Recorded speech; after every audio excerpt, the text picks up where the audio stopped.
Break के बाद एक मरतबा फिर स्वागत है और फिर मैं बशीर साहब के पास जाऊंगा। बशीर साहब कह रहे हैं कि राष्ट्रवाद का सर्टिफिकेट डॉक्टर फारूक अब्दुल्ला और उस फैमिली को किसी की ज़रूरत नहीं है, कोई उनको सर्टिफिकेट राष्ट्रवाद का नहीं दे सकता है। लेकिन कुक्का परे की किताब जंग भी जारी में उन्होंने लिखा है कि डॉक्टर फारूक अब्दुल्ला ने जलती मोमबत्ती पर हाथ रख करके ये कहा था कि हम कश्मीर को आज़ाद कराएंगे।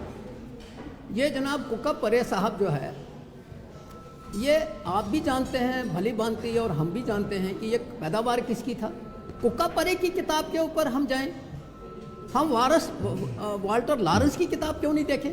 कुक्का परे जो है जिनकी पैदावार था, कुक्का परे कहाँ था, कहाँ से आया, क्या किया, एमएलए बना, इलेक्शन लड़ा, उस ज़माने में, जिस ज़माने में एक असेंबली बनी वहाँ आया, हशर क्या हुआ उसका।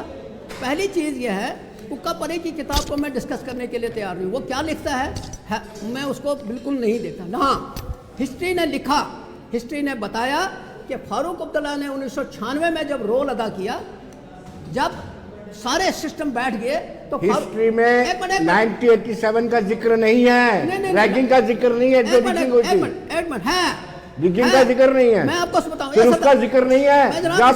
प्लीज जब दिक्कत पड़ी तो लंदन छुट्टी में ताने चले कहने दीजिए, मुझे बताइए, अगर 1987 में, ये सरदार साहब ने भी जिक्र किया, अमरीक सिंह जी ने, कि जनाब 87 की रिगिंग की वजह से, बिल्कुल नहीं, मैं दावे से कह सकता हूं, अगर हिंदुस्तान का आइन यह इजाजत देता है तो कितने गए हिंदुस्तान के आइन के तहत वहां रिट की, और वो आज आप पाकिस्तान का इशारा देते, पाकिस्तान के साथ हम मुकाबला नहीं कर पाते। वो तो पाकिस्तान में कभी डेमोक्रेसी पनपी ही नहीं है, पाकिस्तान के साथ मुकाबला करना हमारी बेइज्जती है।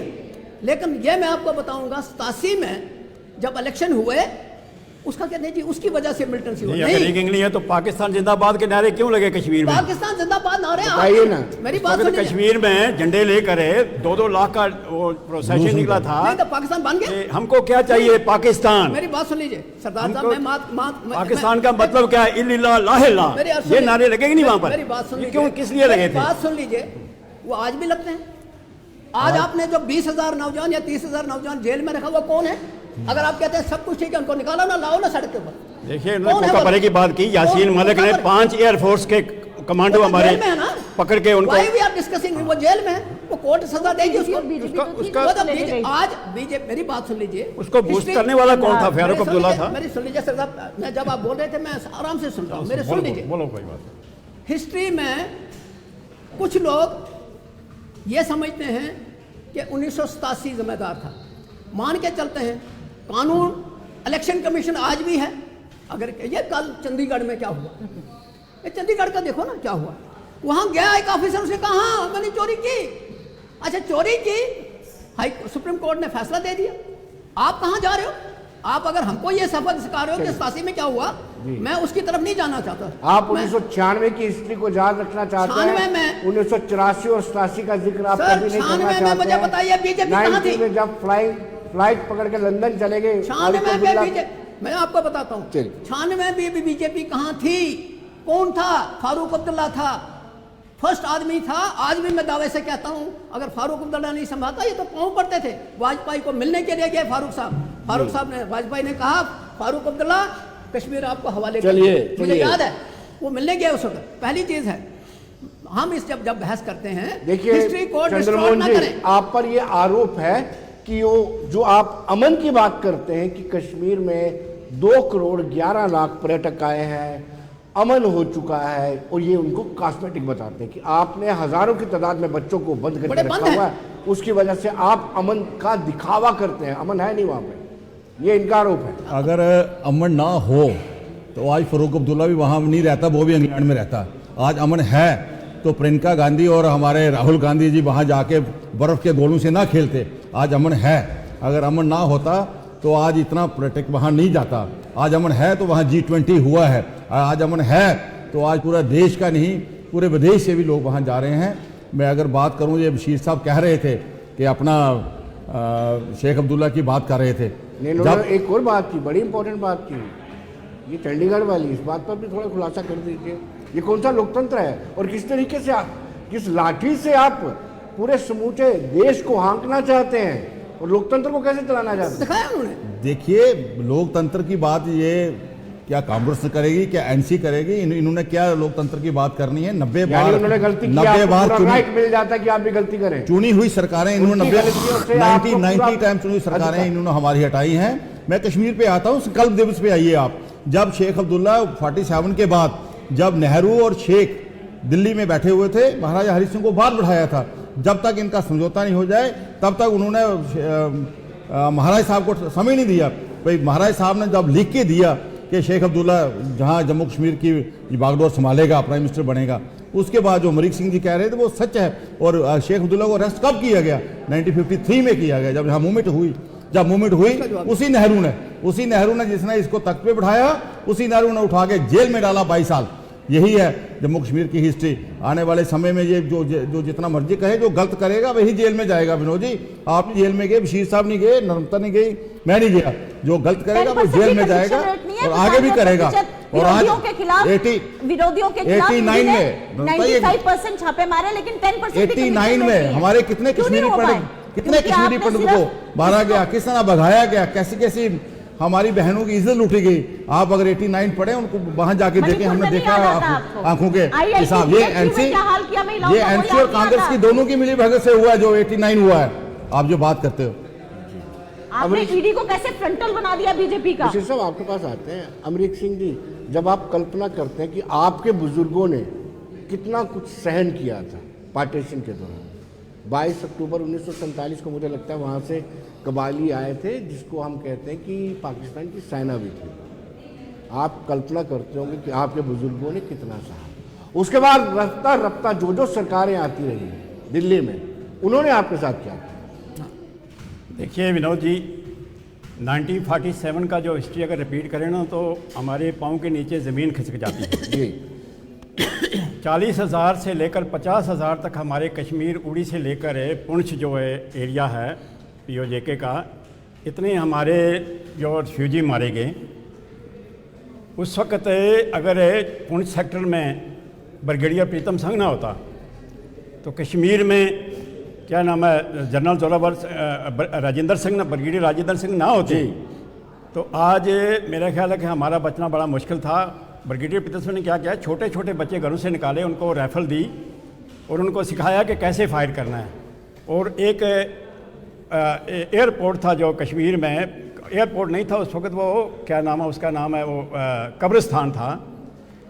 उस वक्त के अपना प्लान लैंड करने का कोई ज़रिया नहीं था। तो ब्रिगेडियर साहब ने क्या किया कि लोकल सिविलियन लोगों को लगाया कि इसको हमवार करो, प्लान करो, अलाइन करो इसको। हम फोकर जो जहाज थे उस वक्त, उनको बिठाकर अमनीशन लाएँ वहाँ पर।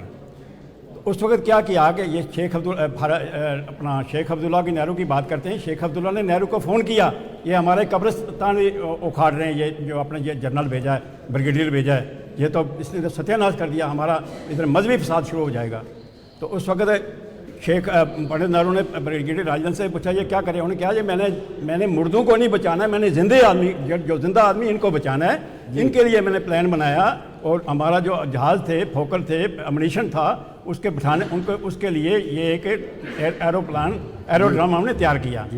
तो उस वक्त ब्रिगेडियर की वजह से, श्रीनगर ब्रिगेडियर राजेंद्र सिंह की वजह से हम लोग बचे हैं। तो आज देखो ना, एक आदमी मरता है तो उसको 10 लाख, 20 लाख, 5 लाख, मुझे बताइए इतने 40,000 आदमी हमारे शरणार्थी मारे गए, इनोसेंट मर्टायर्ड हो गए जी। तो उस वक्त आज तक किसी सरकार ने, 75 साल कांग्रेस सरकार रही है, उसके अलायंस रहे हैं, लेकिन किसी ने आज तक नहीं देखा। ये भाई इनकी गिनती इलेक्शन में इनका ये आरोप है कि ये अब्दुल्ला खानदान और नेहरू खानदान ही पूरे फसाद की जड़ है, इसीलिए एक रेजोल्यूशन जो है लोकसभा और राज्यसभा में लाना पड़ा, जिसके तहत आज 22 फरवरी को हम संकल्प दिवस मनाते हैं। देखिए विनोद जी, 5 अगस्त 2019 को हमारी भारतीय पार्लियामेंट में हमारे होम मिनिस्टर श्री अमित शाह ने कहा था कि जो मर्जी हो कश्मीर हमारा, जो कश्मीर हमारा है उसको हम लेकर छोड़ेंगे जी। उस वक्त पार्लियामेंट में भी कई मेंबर ने ये इसका एतराज़ किया। उन्होंने कहा जो मर्जी हो, मर जाएंगे, कश्मीर, जम्मू कश्मीर POJK को नहीं छोड़ेंगे, वो हमारा अभिन्न अंग है। अमरीक सिंह जी की क्या मजबूरियां हैं, वो अपने समुदाय को कैसे जाके बताएंगे? क्योंकि विभिन्न जो ये समय आया है मुझे लगता है आज पीओजे का जो भी वहां से विस्थापित है, आज वो उम्मीद लगा के बैठा था कि वो जो 8 सीटें हैं वो हमें मिलेंगी। जब वो नहीं मिलती, ये किस तरह से बीजेपी को यहाँ पे डिफेंड करते हैं, तो कहीं ना कहीं अपने समुदाय के साथ ये कितना उचित बीजेपी को डिफेंड नहीं कर रहा, लेकिन मैं सच बताइए, आपने क्यों नहीं दी? 50 साल हुकूमत की, एक सीट नहीं दी आपने। 8 की बात कर रहे हो, आज 8 मांग रहे हो, एक देते ना, कमाल बात करते हो। ये it took years to build Hindustan का ही नहीं, कांग्रेस ने जम्मू कश्मीर का नहीं, हिंदुस्तान का बेड़ा गर्क किया। क्या बात करते हो? इसको बनने में, सशक्त बनने में आने वाली पीढ़ियां होती रहेंगी। जिस तरह से देश के अंदर आंतरिक कमजोरी को पैदा किया है, आज देश के अंदर जिस तरह से आपने विरोधी ताकतों को और आपस में भाई भाई को गुप्ता जी, आप अपने नाना जी से, गुप्ता जी से पूछो, हमारे टीचर रहे हैं, उनसे पूछिए कि हमारे साथ क्या क्या जुल्म हुआ। मैंने खुद अपने वो गुप्ता जी आपको बताएंगे, जो आपके नाना जी हैं, हमारे टीचर रहे मेरे, उनसे पूछ लेना कि 47 में हमारे साथ क्या क्या जुल्म हुआ, किसने किया और किस पार्टी ने किया। पार्टी ने नहीं किया। नरोता जी, 25,000 लोग चले थे मिरपुर कोटली से, 25,000 लोग, इनके नाना जी, और यहाँ 2500 पहुंचे थे जम्मू में, बाकी रास्ते में मर गए, जहर खा के, ये करके, लेडी कुएं में छलांगे लगा के लोगों ने कमरे बंद। क्या बात करेंगे, ये खुद भुगतभोगी है, इनके खानदान खुद। अब क्या करें, चंद्रमोहन जी, अब वकालत करेंगे इस्लामिक कंट्री बना, जो इस देश के अंदर मुसलमान रह गया, वो बाय कन्विक्शन इंडियन बना, उसने खुद चुना कि मैं इंडिया। चलिए नम्रता जी, ट्यूनिशन चोरी थी, उस वक्त गलती थी, अगर नेहरू की। नम्रता जी बहुत बहुत शुक्रिया, बशीर साहब आपका बहुत बहुत शुक्रिया, अमरीक जी आपका बहुत बहुत शुक्रिया, चंद्रमोहन जी आपका भी बहुत बहुत शुक्रिया। तो दर्शकों, आप बने रहिए देश दुनिया की खबरों के लिए और मुझे दीजिए इजाजत। नमस्कार।